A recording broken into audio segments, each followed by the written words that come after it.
ఏండోయ్! అందరూ ఎలాగున్నారండి? బాగున్నారండి? ఇవాళండి నువ్వుల ఉసిరికాయ పచ్చడి చేస్తున్నామండి. దానికి కావాల్సింది మన కుక్కర్ కావాలండి. కుక్కర్ తీసుకొని కుక్కర్‌లో ఆయిల్ వేసుకొని ఆయిల్ హీట్ ఎక్కాకండి కడిగి పెట్టుకున్న ఈ ఉసిరికాయలు అందులో వేసుకొని మీకు కారానికి సరిపడా పచ్చిమిర్చిని తీసుకొని పచ్చిమిర్చిని కూడా ఇందులో యాడ్ చేసుకొని కుక్కర్ మూత పెట్టేయండి. పైన విజిల్ పెట్టకండి.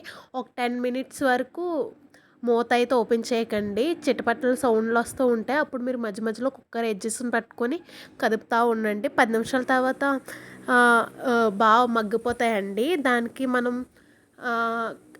అర కేజీ పచ్చడికి పావు కేజీ నువ్వులైతే సరిపోతాయండి. నువ్వులు ముందు మనం వేపుకొని పెట్టుకోవాలండి. చిటపటలాడేంత వరకు నువ్వులు వేపుకొని ఇక్కడ చూపిస్తున్న విధంగా మిక్సీ జార్లో వేసుకొని ఎల్లుల్లిపాయలు కూడా వేసుకొని మనం మిక్సీ పట్టుకోవాలండి. మిక్సీ పట్టిన తర్వాత కుక్కర్ మూత తీసి ఈ పౌడర్ అందులో వేసేయండి. ఇక్కడ చూడండి ఇంచక్క ఉసిరికాయలు చూడండి ఇలా ఇడ్చుకున్నాయి. 4 ఎజ్జున ఇలా విడిపోతాయి అన్నమాట.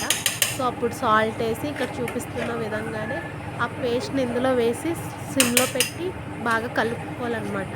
పైనుంచి కిందకి కింద నుంచి పైకి బాగా నీట్గా కలుపుకోవాలన్నమాట.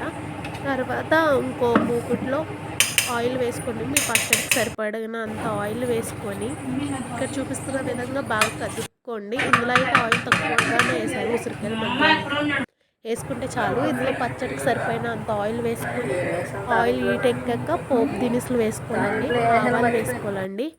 ఆవాలు చిటపట్లు అయ్యాకండి పచ్చెనపప్పు వేసుకోవాలండి. పచ్చెనపప్పు వేసుకున్నాక అది ఎగిపోయాక కరివేపాకు ఎండుమిర్చి ఇవన్నీ పోపు దినుసులన్నీ వేసేసుకోవాలండి. వేసుకున్నాక ఇంగువ కావాలనుకుంటే ఇంగువ కూడా వేసుకోండి. అది ఆప్షనల్ అనమాట. వేసుకుంటే టేస్ట్ బాగుంటుంది. ఇదైతే సంవత్సరం వరకు నిల్వ ఉంటుందండి. గ్లాస్ ఐటమ్స్లో మనం స్టోర్ చేసుకుని ఫ్రిడ్జ్లో పెట్టుకుంటే 1 ఇయర్ వరకు ఉంటుంది. లేదంటే తొందరగా పాడైపోద్ది అనమాట. సో ఈ పచ్చడికి నిమ్మకాయలు కూడా కావాలండి. మీరు క్వాంటిటీ తీసుకున్న దాన్ని బట్టి నిమ్మకాయలు పిండుకోండి. మీరు పులుపు చూసుకోండి. మీకు ఎంత కావాలంటే అంత పిండుకోండి. మేము ఈ పచ్చడికి అయితే 3 కాయలు అయితే పిండుకున్నామండి. ఈ పచ్చడి అయితే చాలా బాగుంటుంది. మీరు ట్రై చేసి నా కామెంట్లో చెప్పండి ఎలా ఉందో. మాకైతే చాలా ఇష్టం. మీరు కూడా ట్రై చేయండి. చాలా అంటే చాలా బాగుంటుంది. మీకు నచ్చుతుందని మేము అనుకుంటున్నాం. ఫస్ట్ టైం కనుక మా ఛానల్ చూసినట్లయితే మా ఛానల్కి సపోర్ట్ చేయండి. మీకు నచ్చినట్లయితే ఒక లైక్ కూడా కొట్టండి. మా ఛానల్కి సపోర్ట్ చేస్తుంది. Thank you so much.